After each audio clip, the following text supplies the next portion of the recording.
Salut tout le monde, c'est Gingy, on se retrouve pour GingyDR. GingyDR vidéo réponse à François Letard, c'était sur le magasinage, en gros, toutes les pratiques qui se retrouvent dans le domaine du fait d'aller dans les magasins, peut-être même au-delà, puisque c'est même la pratique d'acheter, de peut-être simuler une économie, et aussi de voir les interactions avec les joueurs. C'est pas mal de choses finalement. Et du coup, je me suis dit, il y a peut-être des choses à dire parce que c'est un facteur que j'aime beaucoup et que j'ai mes propres façons de faire. Déjà, on va commencer par comment, en général, je gérais l'essentiel des choses. Donc ça va aller assez vite. Puisque comment je gérais les choses au tout début, quand j'ai commencé, un des premiers jeux que j'ai fait jouer, c'est Warhammer V1. Et la plupart du temps, je faisais une partie une fois comme ça, donc les achats étaient assez faciles à faire, il n'y avait pas de problème. Puis ensuite, quand j'ai commencé à ouvrir ma tablée, ma première tablée officielle, ce qui s'est passé, c'est que je me suis retrouvé avec beaucoup de joueurs. Et il m'est apparu une technique au bout de la troisième session, à peu près. C'est cette technique-là.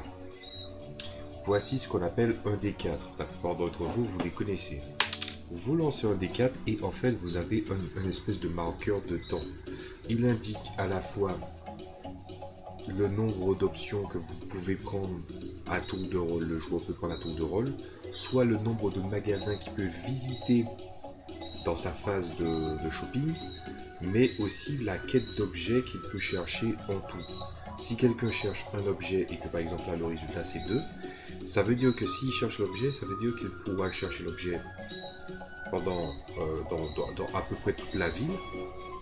Mais s'il ne la trouve pas, ben, il pourra par exemple redemander un autre objet ou tout simplement chercher un magasin spécifique. C'est une technique que j'avais utilisée, puis j'ai abandonné, puis j'ai réutilisé quand ça commençait à être long, les phases de ce genre-là.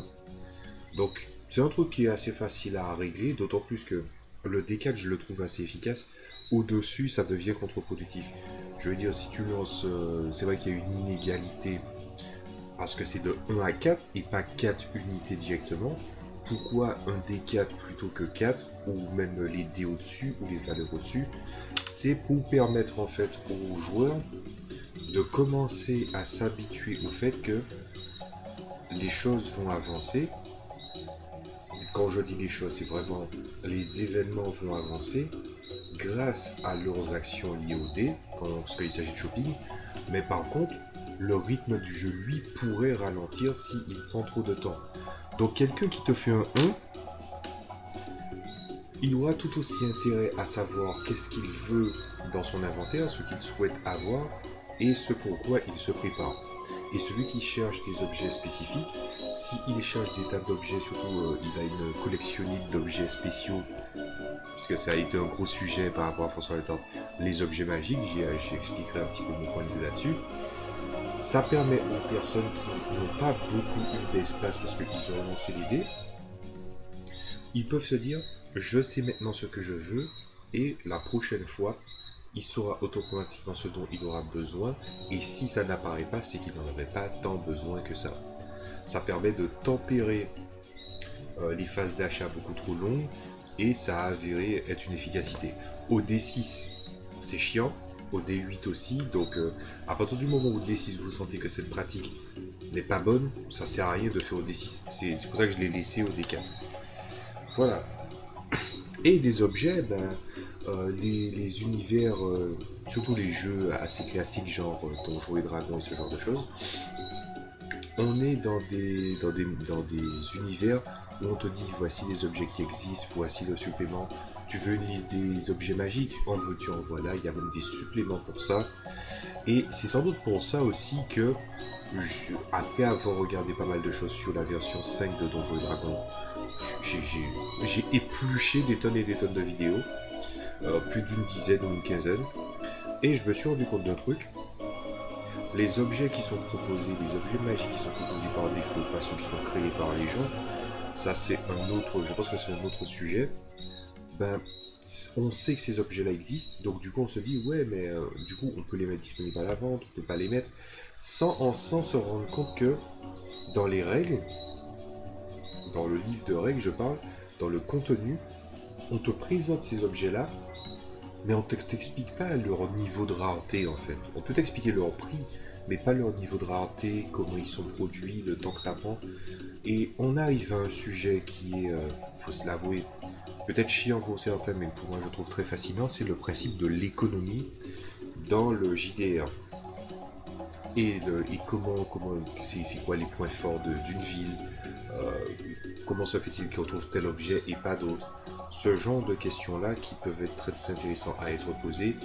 On pourrait très bien trouver une ville, ou plutôt un village minier à proximité qui te vendrait par exemple des lingots pour faire des lingots en acier supérieur, mais par contre n'a pas forcément de forgeron à proximité parce que peut-être la ville elle est nouvelle.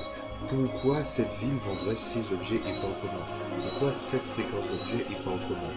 C'est la destination des maîtres de jeu que je parle. L'économie, ça peut être un truc qui est très très chiant en général, il faut se l'avouer, hein.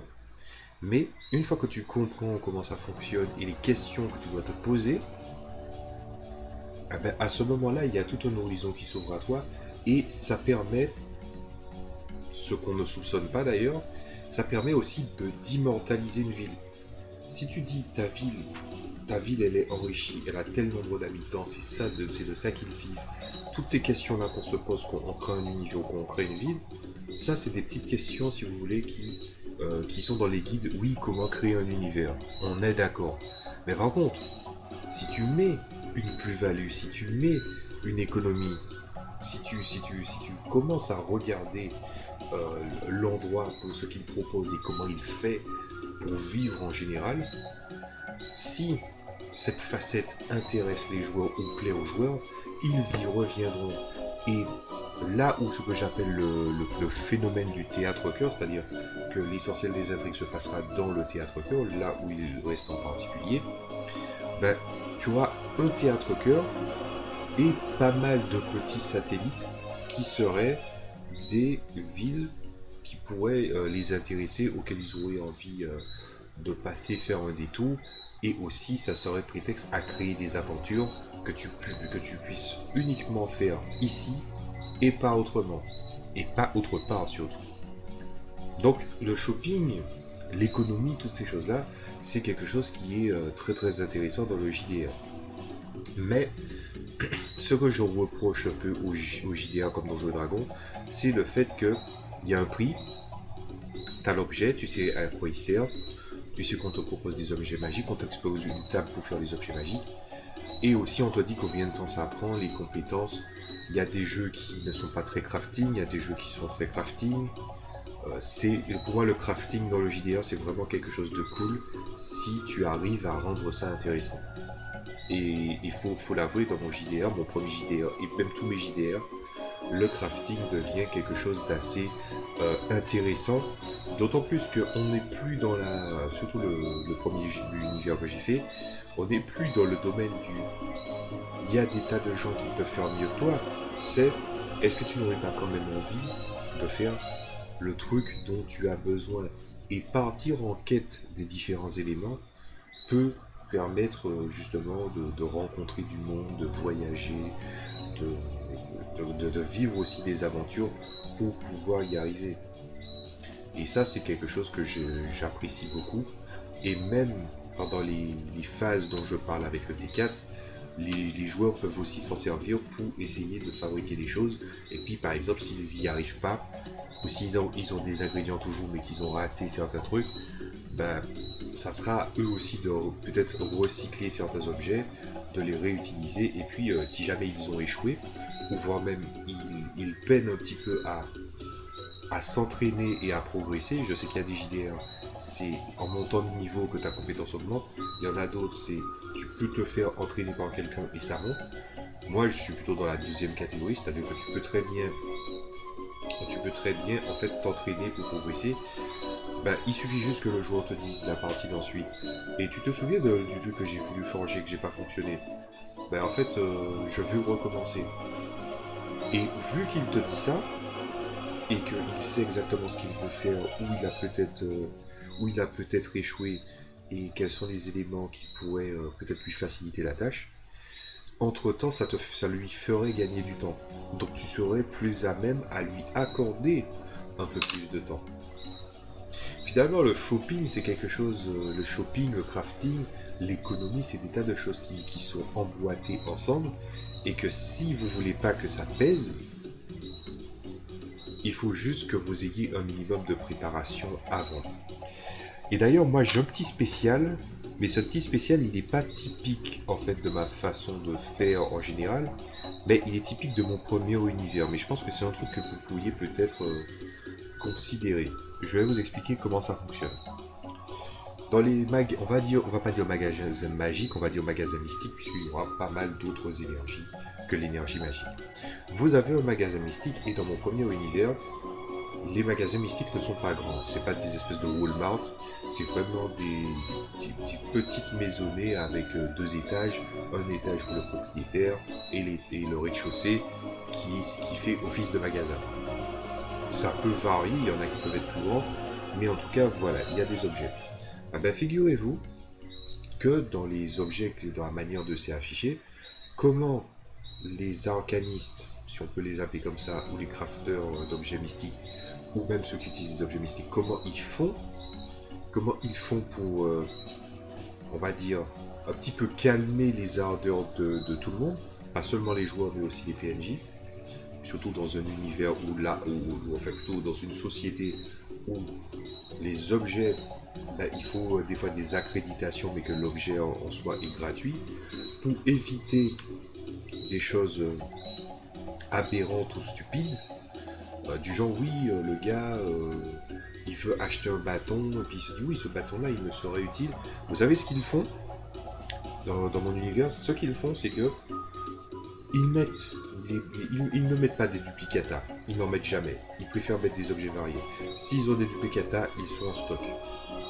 Ils te mettent des tas de sceptres, des tas de choses à montrer, des tas de potions, des tas d'ingrédients, des tas d'éléments.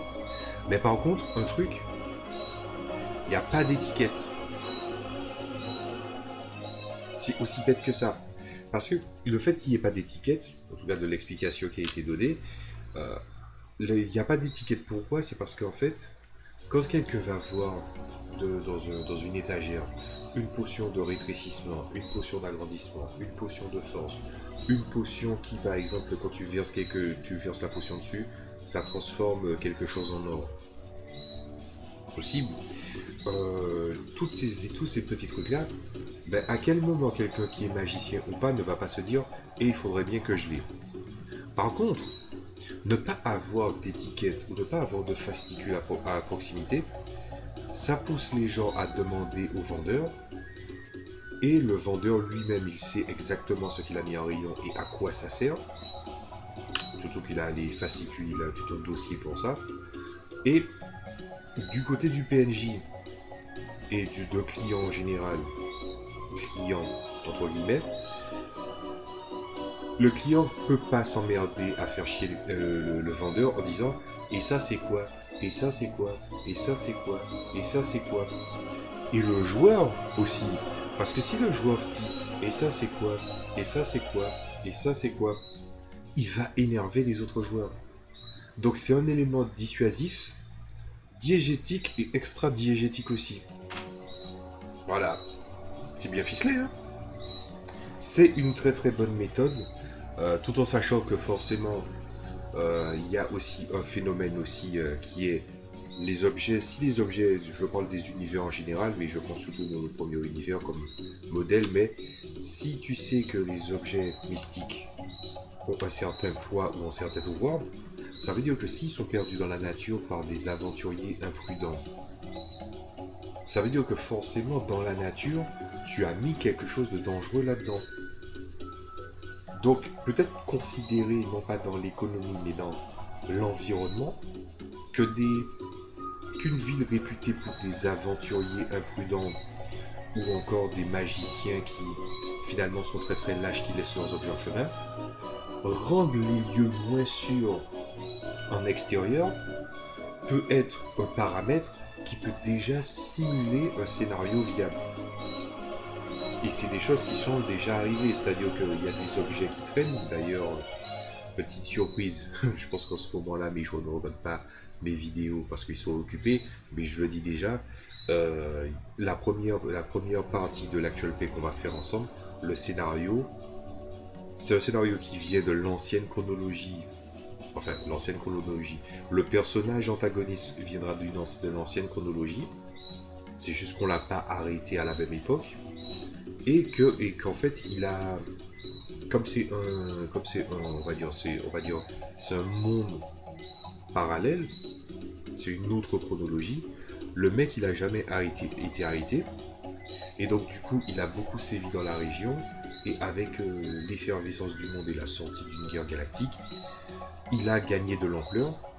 Et que lui-même, à la base, dans l'origine, quand j'ai créé le personnage, j'ai créé cette quête, c'était justement que quelqu'un avait un objet d'une très très grande rareté, d'une très très grande qualité, et que cet imbécile a laissé tomber l'objet et que le fameux personnage l'a ramassé et a commencé à sévir. Voilà, ça peut être vraiment des scénarios qui peuvent être très bien. Donc qu'est-ce que je trouve? Donc finalement aussi les les trucs liés au magasinage, à l'économie. Je vois, si il faut vous donner des éléments de référence de comment je pourrais voir les choses de manière simplifiée, pour pouvoir vous aider, c'est... Moi, je vois un petit peu... si vraiment je dois simuler un univers simplement, je le simule comme Mountain Blade. Je vais vous expliquer. Mountain Blade, c'est un jeu vidéo qui est fait par Tale Worlds, qui en fait vous remet dans la peau de personnages dans une ère médiévale, et c'est un peu comme un Sid Meier pirate pour ceux qui le connaissent, c'est-à-dire que tu sais que chaque action mène à des conséquences, et que des conséquences vont changer des conditions de certaines personnes. Tu sais que les bandits sont des gens qui vont sévir dans la région parce que on n'a pas arrêté suffisamment de bandits. Ben, les bandits, d'une part, étaient des gens qui étaient mal intentionnés de base, mais aussi des déserteurs qui ont commencé à peu perdre leur équipement et leurs moyens. Les déserteurs, eux, qui ont fait partie une armée qui les a entraînés et les a formés, qui leur a donné de l'équipement dont ils ont eu des soldes, et au moment d'une guerre, ont décidé de devenir des déserteurs, puis des brigands, et que potentiellement, les brigands peuvent être transformés en des bandits spécialisés beaucoup plus adaptés à leur terrain, pour finalement redevenir un citoyen lambda qui essaie de se racheter en ayant quand même des compétences dont ils héritent, et aussi de les ramener à une appartenance culturelle, ou tout du moins leur permettre de se tourner vers le mercenariat, puisqu'ils ont déjà vu le mauvais côté d'une vie de bandit. Vous voyez ce que je veux dire par là? C'est un truc qui amène à un autre, qui amène à un autre, qui amène à un autre. Si des objets se perdent trop dans la nature et que les objets sont trop libres, et que vous imaginez par exemple, si vous jouez dans des univers là, Donjons et Dragons, moi par exemple je n'aime pas les univers où je suis coincé à l'intérieur de donjons. On aura le temps d'en parler.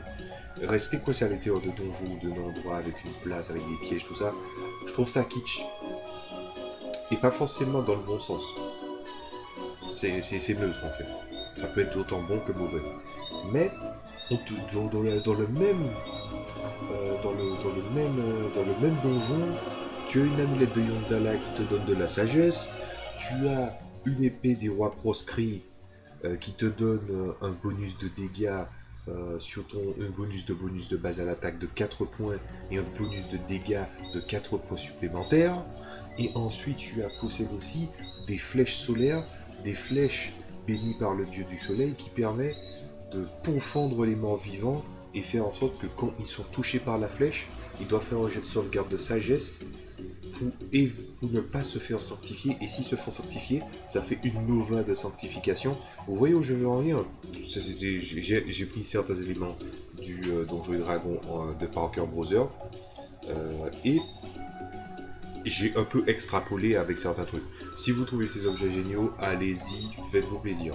Par contre, ce que j'essaie d'illustrer par là, c'est que ok, il y a des objets magiques, on est dans un monde de magie, Il y a des fois des univers où la magie est rare, les enchantements sont rares, tout ça. Mais même ceci pris en compte, dans ce genre d'univers, on ne donne pas suffisamment d'indications aux joueurs de comment tu devrais distiller ce genre d'objet. Et même si tu le fais, parce que c'est là où ça va faire mal, et même si tu le fais, est-ce que les joueurs sont obligés de s'en tenir? Il y a des joueurs pour booster une partie qui n'est pas dynamique, ils veulent du grandiose, il y a des MJ qui veulent du grandiose, ils veulent de l'extraordinaire. Comment il faut pour compenser le fait que les joueurs jouent comme des pieds? Il leur met des objets magiques. Ou bien je suis un MJ généreux, je donne des objets magiques. Moi j'ai déjà dit une fois ce que je pensais il y a des années de ça sur une vidéo, je trouve que c'est de la merde.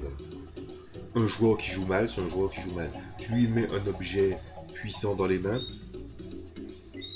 il faut quand même que tu montres cette puissance, qu'est-ce qu'elle veut dire dans les mains de quelqu'un qui n'est pas avisé. Si vous voyez ce que je veux dire. C'est pour ça que je vais venir au point de François Letard, donc il disait qu'il n'aime pas les magasins d'objets magiques, qu'il faut être contre. Je ne suis pas contre. Comme vous l'avez vu, j'ai parlé des objets, j'ai parlé de comment dans mon univers ça fonctionne, et j'ai parlé aussi du fait de quelles sont les conséquences qui seraient possibles. Un objet magique perdu dans la nature, un objet mystique perdu dans la nature, pas forcément attaché aux énergies magiques, mais peut-être aux énergies psioniques, au ki ou ce genre de choses-là. Un objet énergétique perdu, tombé dans quelqu'un de mal intentionné et qui sait s'en servir, c'est un danger. Et l'univers en dehors est un danger tout autant, proportionnellement aux événements qui se passent autour de cet environnement, en proportion aussi des objets qui sont perdus, des aventuriers qui sont morts, des gens qui ne réussissent pas des missions, des gens qui désertent, des gens qui foutent la merde. Voilà. Si on entend tous ces arguments-là et pas les bons arguments comme des aventuriers qui sauvent le monde, des animaux qui sont pas sentients mais qui ont une valeur territoriale qui dépasse même la simple condition de défendre le territoire d'autres animaux, mais aussi empêcher que certaines autres personnes puissent venir en toute impunité, c'est aussi pas mal d'éléments qui va structurer le monde. Donc est-ce que je vais dire je suis contre les magasins d'objets magiques? Clairement pas. Et je suis pas contre les magasins d'objets magiques. Si vous voulez des magasins d'objets magiques, allez-y. Si vous n'êtes pas contre, allez-y. Si vous êtes contre, faites ce que vous voulez, mais à un moment, vous allez sentir que si vous êtes habitué avec des joueurs qui jouent à ce type d'univers et qui étaient habitués à plus, on va vous faire chier avec ça. Moi, au lieu d'enlever aux gens les magasins d'objets magiques, je sais très bien que dans mon univers, de toutes les façons, il y a plein de façons de faire. Par exemple, il y a une raison aussi pour laquelle tout le monde n'a pas accès à un bazooka.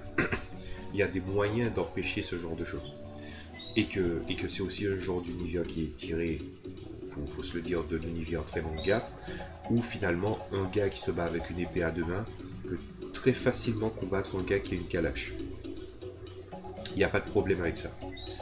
Mais enlever des facteurs, en tout cas pour les univers que je fais jouer en général, enlever les magasins d'objets magiques, c'est finalement s'asseoir sur l'apprentissage possible que vous pouvez montrer aux joueurs, celui de faire bien comprendre que des objets qui traitent dans la nature ou des objets mal avisés est une invitation au désastre. Voilà, je pense qu'on s'assoit sur ça. Les magasins d'objets magiques, il y a peut-être une façon de faire pour que ce soit moins chiant, mais il faut aussi que les joueurs voient les conséquences de qu'est-ce qu'un objet magique, à quoi ça rime, pourquoi il faudrait faire attention, et ce genre de choses. Voilà. C'était mon point de vue sur les magasins d'objets magiques, sur les magasins, sur l'économie. Je suis presque tenté de faire une vidéo sur la construction d'univers, mais je trouve que c'est un peu pénible. Parce que chacun devrait avoir sa façon de faire, donc disons que je ne vais pas dire que je veux faire ça. On va mettre ça de côté. Voilà. Quoi qu'il en soit, s'il faut mettre une conclusion à cette vidéo là tout de suite, ça serait sans doute que l'économie dans le JDR est sans doute un facteur que le maître de jeu ne se doit de ne pas négliger. Et au-delà de ça, peut être quelque chose de très très fun, pas par la gratification personnelle que oui, ah là là, tu as géré une économie, tu es un MJ accompli. Si je dis ça, vous vous doutez bien, c'est que j'ai déjà plus ou moins entendu ce genre de bullshit à la con. Non, on va t'applaudir parce que tu fais ton taf. Connard. Ah, je suis désolé, mais je suis obligé de le dire comme ça. Non, gérer l'économie, c'est le boulot du maître de jeu. La décision de s'il le fait ou pas, c'est les conséquences qui vont dire s'il a bien fait ou pas. Mais faut pas s'applaudir parce qu'on a mis une économie dans un jeu. Surtout si, justement, tu peux avoir des notions sur l'économie, mais tu peux très bien mal le gérer aussi. J'en sais quelque chose. Enfin, j'en sais quelque chose, j'ai déjà vu on va dire des approches économiques très très douteuses lors de parties que j'ai jouées. Voilà, c'est tout ce que j'avais à dire. Donc, n'abandonnez pas le shopping, ne laissez pas tomber l'économie, et surtout faites en sorte que ce soit crédible. C'est vrai que je vous ai donné l'exemple de Moontelbait qui fonctionne très très bien dans le milieu du JDR. Savoir qu'une chose mène à une autre mène à une autre, et ainsi de suite. Ça peut être une très très bonne toile pour créer une cohérence d'univers. C'est très rigide. Mais ce qui va, l'espace entre les points rigides qui sont tissés avec les liens, les parties vides, les parties finalement organiques, il y a plein de moyens de devoir remplir ça, enfin de pouvoir remplir ça. Donc je vais pas trop rentrer dans les détails là-dessus, ça serait fatigant. Bon, ben c'était Jinji pour ma vidéo réponse sur sur les magasins, même si c'était beaucoup plus que ça. En souhaitant que ça vous ait plu, je signale quand même un truc. Je ne vais pas revenir sur les likes, tweets, machin chose, partage, machin. Par contre, forcément, si vous avez des choses à dire ou des remarques à faire, faites-les en commentaire, ça y a pas de problème. Mais YouTube a encore changé ses algorithmes. Et il y a beaucoup de vidéos que j'ai faites et qui n'ont pas encore été vues, sans doute qui n'étaient pas dans le flux d'activité. Donc n'hésitez pas à vous abonner, parce que je pense pas que c'est l'abonnement qui est mis en cause, c'est tout simplement le flux d'activité. Donc n'hésitez pas à jeter un œil sur ma chaîne une fois par semaine, parce que pas mal de vidéos sont à venir. Et pas mal de vidéos sont déjà sorties. Voilà. Donc je vous dis à très bientôt. Salut à tous.